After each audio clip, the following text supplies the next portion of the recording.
So our next speaker is Mojisola Garba, and she'll be taking us on understanding labor law and employee relations.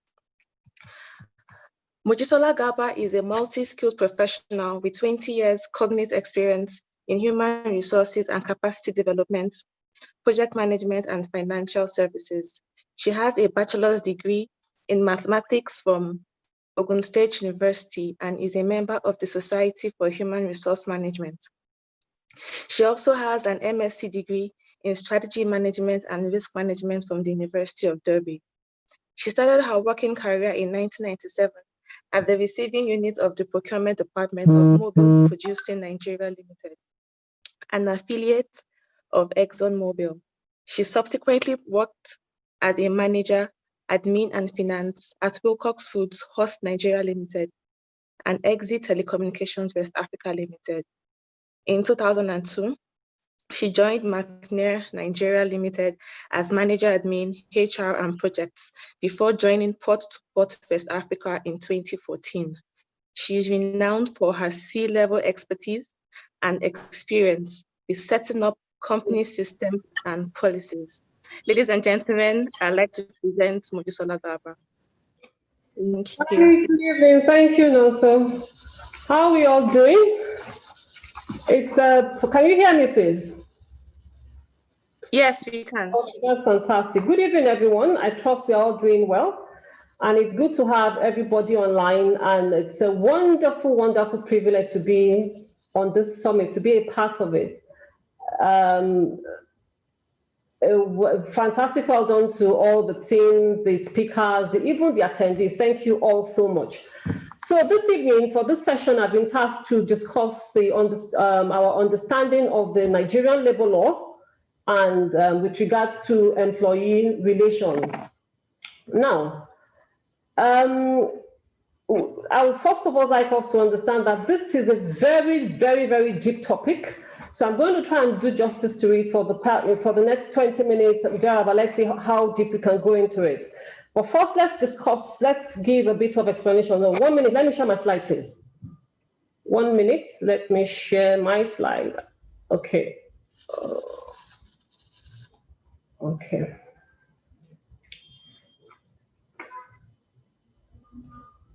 All right, fantastic. Is the slide up?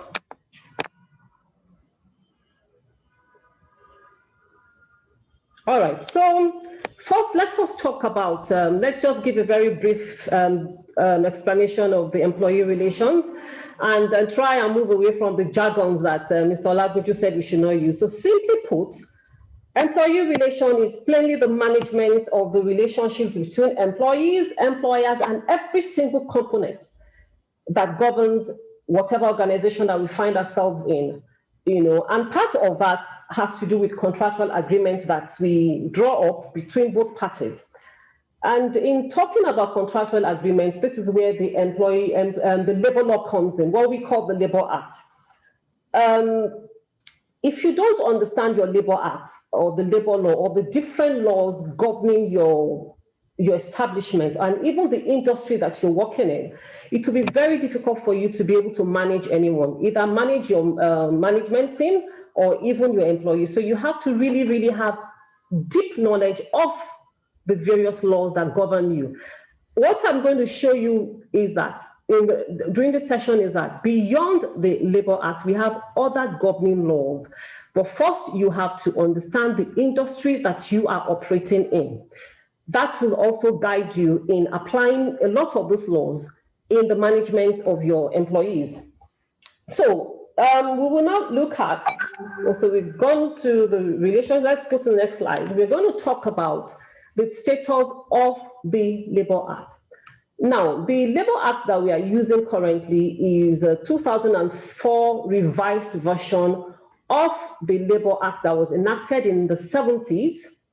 So what we've had since the 70s is some revisions, some not updates, more of revisions and reprints. And then also, incidentally, the Labor Act of 1974 was actually also based on the Labor Act of 1880. My slide isn't here? Okay. Can we see my slide, please? We can see your documents, but not the slide. Slides. Okay, let me try that again. 1 minute.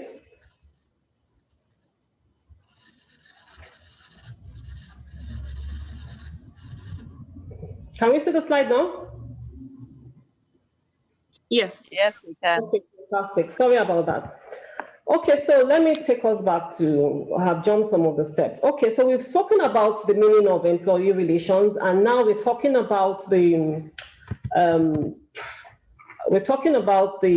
actual law that we are using currently. So the law we are using at the moment is the one that was enacted in the 70s, which also is based on the law of the 1980s, which was set up during the colonial era. So in that document, you will find words like masters, workers, daily pay, and all that.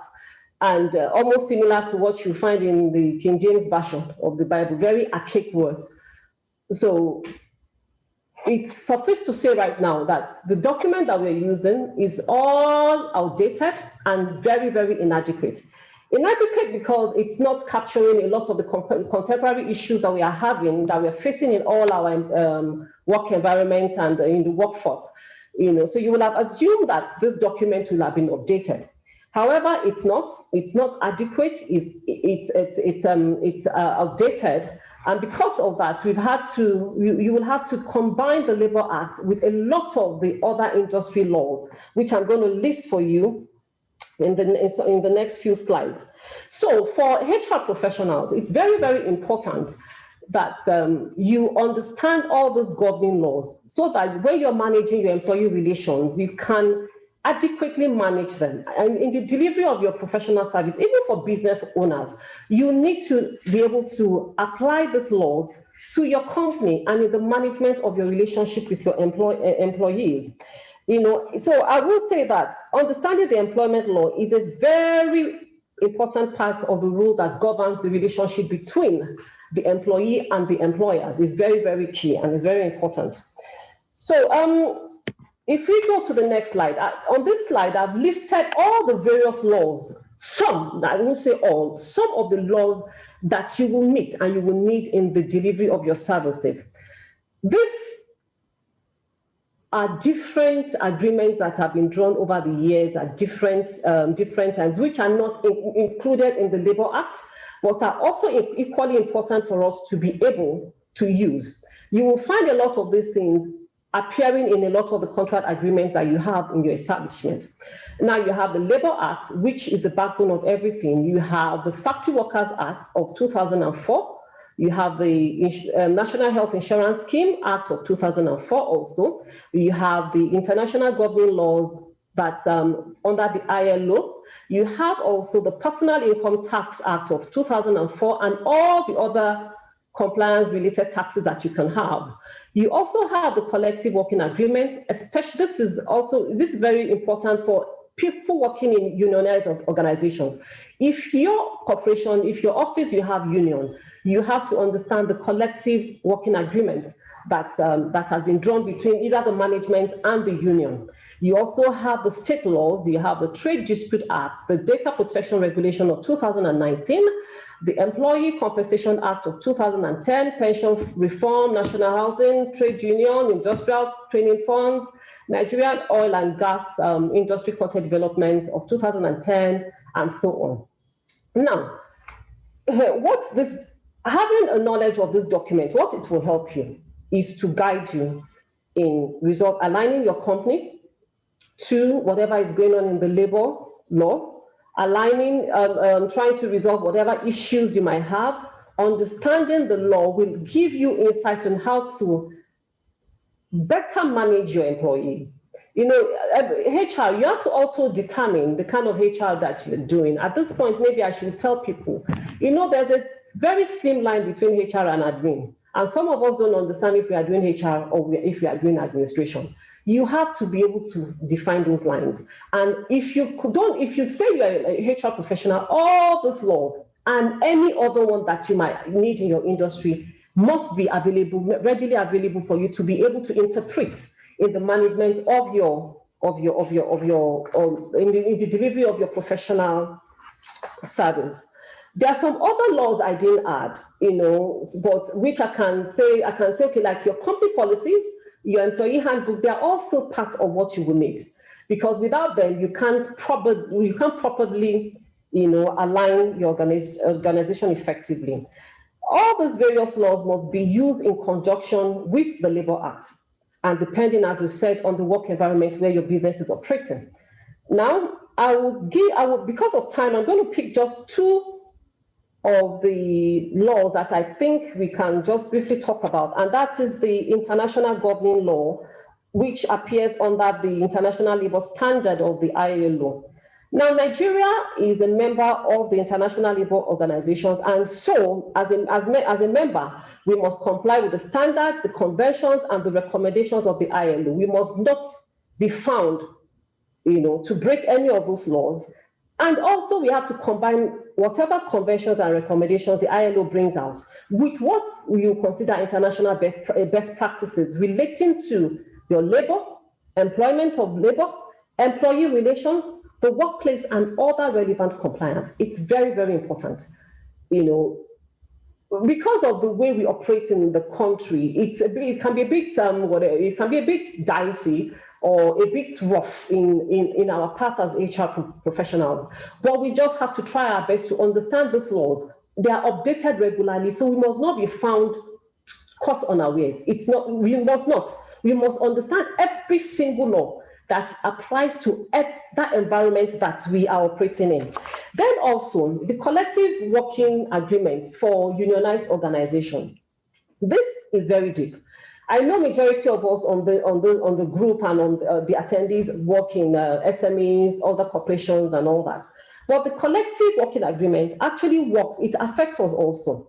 This is within the unionized organization, and they are mainly based on negotiations with the government and the labor union, or the management and the union on behalf of the workers. They negotiate, and this negotiation are what they use to be able to, these are the things that they use to negotiate their ways through a lot of the issues that they face in the work environment. For example, you have the doctors, they have different pay scales from the nurses and the pharmacists. This does not appear in the Labor Act, but it appears in their collective agreements with the government and is held by the Congress and is signed off. You have the university lecturers, their collective working agreement with ASU is different from that of non-academic staff.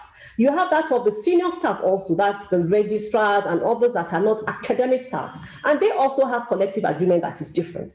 And then you have to understand that in Nigeria, we rely a lot on agreements between labor organizations representing the whole workforce in Nigeria, or some sectors. So you have to understand all these laws in conjunction with whatever policy you are drawing up within your organizations. If you find yourself, whatever area that you find yourself operating in, it will do you well as an HR professional to be able to effectively manage your people very, very well. So I will also add the job description to this list, because I always like to tie the job description of every employee to their contract of employment, so that everybody will be clear. We are clarified in our relationship, in what we are talking about, what is expected of me as an employee, and what the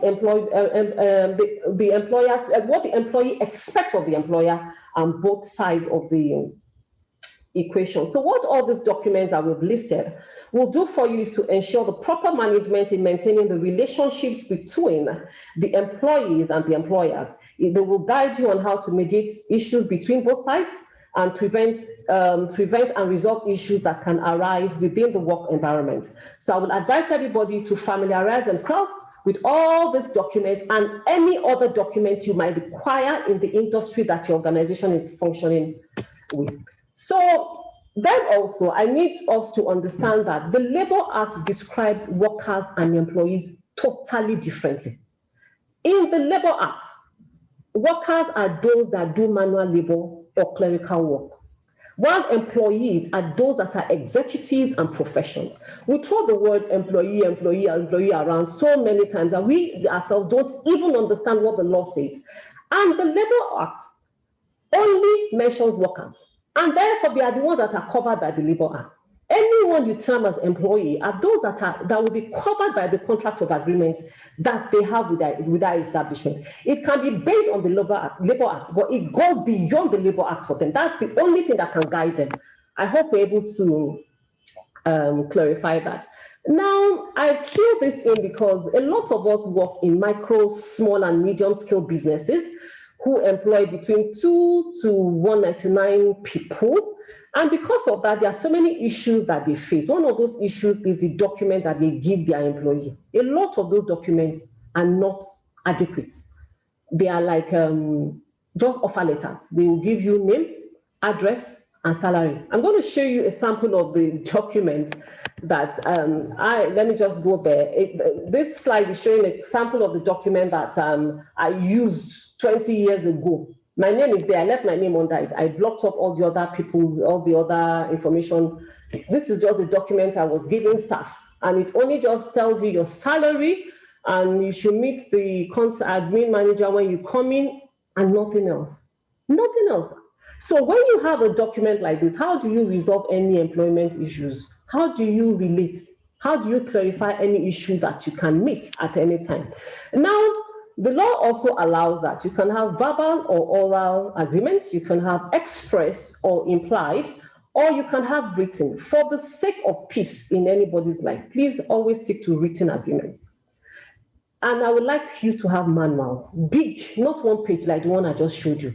Let every clause and every line item you can think of, let it be there. If you don't know what to do, please talk with your legal teams. Let them draw up contractual agreements that make sense, that covers every issue you can ever face. Those are the things. And you can use all those, you should use all the things, all the other law documents that I've listed out. You have Pension Acts, which appears on how you apply pension in anybody's on anybody's salary. You have NHF, which a lot of people don't even understand. The law of 1999 or 1990, I think, says that we employers should contribute some certain percentage to their to housing funds. A lot of people, those are gaps that have not been covered. People are not even aware of those laws. But when you have written agreements, you are covered. You are very well covered. Both sides are covered in the expectations from each other. Now, these are some of the issues you can face in managing employee relations: wages, money, everybody's money, salaries, allowances, bonuses, medicals, overtime, and all that.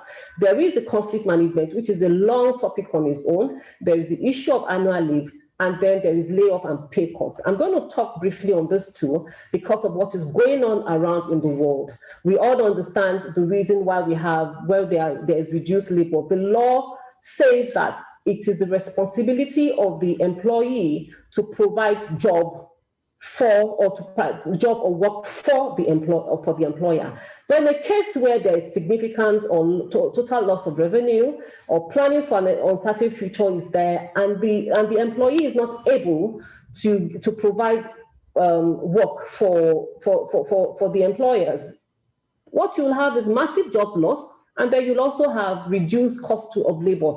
That can be, of course, we understand what massive job loss is. Reduced cost of labor has to do with maybe the pay you have salary, reduce your salary. Sometimes they don't pay you, sometimes they pay you, and all that.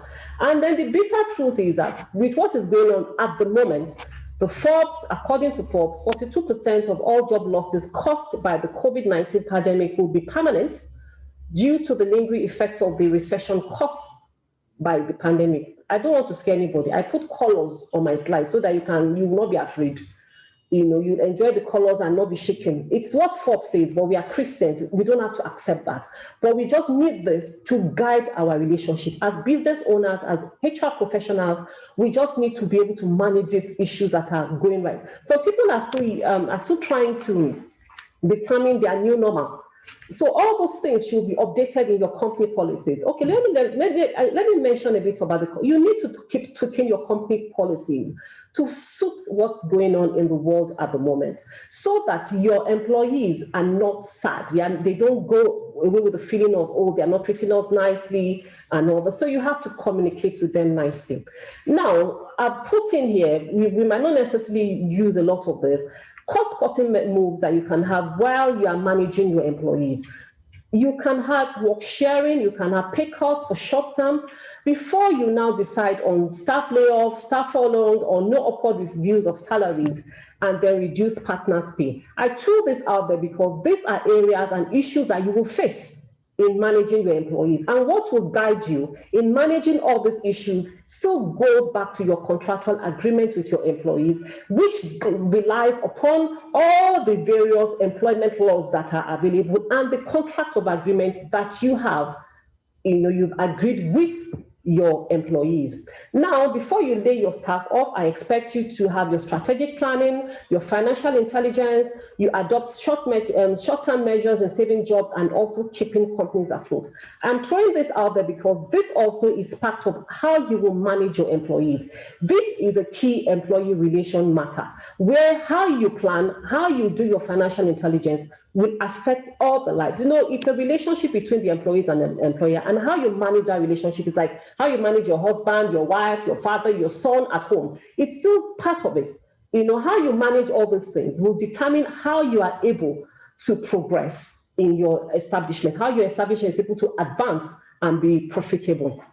Now, we are in a period, and I would expect a lot of people will be concerned on how to manage termination of employment within your organization. Now, any termination you're doing must be as agreed in the terms of employment and must not contravene the Nigerian Labour Act. There are so many rules that are laid out there. You can reference the Labour Act Part 1, Section 11, where it tells you the steps that you need to take before you can lay off any staff. You must provide notice of termination or salary in lieu. I must say, I see a lot of people sticking to 1 month notice in lieu or one month notice of termination. Please note that it does not have to be 1 month alone. It can be more than 1 month. I have contract agreements for each month for every year of my employment. And that's because of the level, when you have people that work in maybe specialized areas or roles that you feel might be difficult for you to fill in, you give a bit of, you can say, okay, give us 3 months notice, give us 6 months notice beyond the 1 month that the Labour Act. So I'm running out of time. I'm going to just take the last slides. I'll join them together. So you pay your compensation. Please make sure you pay your compensation to all your staff if you need to lay them off. Now, the terms that you use in laying people off is very important. Please do not use words like dismissing employee due to COVID. It's not really a legal reason, but you can use words like due to economic downturn or financial difficulties due to the lack of work. That is also permitted. So here I've listed what my advice to employers, especially in this time. Please create and update company policies tailored towards motivating and empowering your employees. Effective communication is key. You cannot have people that you don't talk to or you give them wrong information. Teamwork is key. You empathize, and as Mr. Olagunju said yesterday, please love your workers. Provide frequent updates. That is still tied to communication. Be very transparent and honest. Be realistic. Don't overpromise, but don't cheat or bully either. If you can avert layoff, fantastic. If you can't, be nice in how you handle it. Please do not contravene the Nigerian Labour Act and any governing laws that where you fall under within your industry. And then please, employees also be employable. You can reskill, you can upskill, and then understand the importance of having a comprehensive employment contract.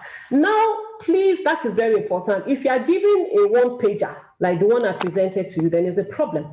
You need to have something that is comprehensive, that takes into totality of all the angles of the employment law. So, I tried, even me, I know, because this is a very long topic.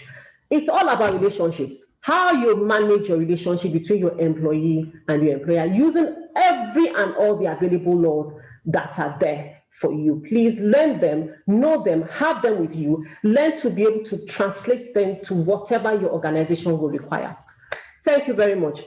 Nonso, over to you. Thank you very much, Moji. Thank you for working within the time allotted.